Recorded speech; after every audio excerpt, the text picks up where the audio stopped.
एक गाव होतं. त्या गावाच्या बाहेर एक डोंगर होता आणि त्या डोंगरावर आजतागायत कुणी गेलंच नव्हतं. गावात वंदता अशी होती की जो कुणी त्या डोंगरावर जायचा प्रयत्न केला किंवा गेला तो परत कधी आलाच नाही. त्यामुळे त्या डोंगराकडे कुणी फिरकायचंच नाही. लहानपणापासून त्या गावातल्या जन्माला येणाऱ्या प्रत्येक मुलांवर तोच संस्कार झाला, तिकडे जाऊ नको.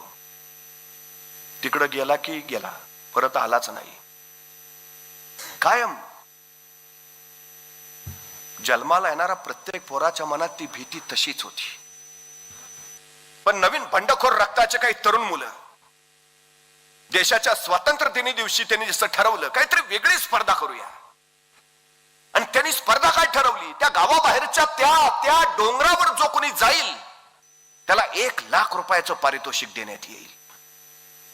विलक्षण स्पर्धा होती. ती स्पर्धा ऐकली तशी सगळी जुनी जाणती मंडळी एकत्र आली, पंचायत बसली. काय तरी काय काढलंय, कशाला नको ते उद्योग, कशाला विषयाची परीक्षा, आतापर्यंत कुणी गेलं नाही, गेला तो परत आला नाही, अजिबात काही नाही.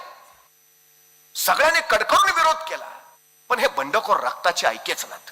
काय झालं तरी होऊ द्या, पण ही स्पर्धा होणार. अखेर स्पर्धेचा दिवस उजाडला. ज्येष्ठ जाणती माणसं सांगतात, अरे नका रे करू असलं काहीतरी, कशाला उगाच विषयाची परीक्षा घेताय, अरे तिकडे गेलाय तो परत नाही आला, चांगलं आयुष्य जगताय का कशासाठी. पोरं ऐकायच्या मानसिकतेतच नव्हती. मग प्रत्येक आई बापानं आपल्या पोराला समजवायला सुरुवात केली, नको रे बाबा, नाही शिकला तरी चालेल, नको जाऊ, आम्ही पोचतो तुला. आई म्हणलंय का भरती झालाच पाहिजे, चालेल नाही झाला तरी, पण तिकडं नको जाऊ.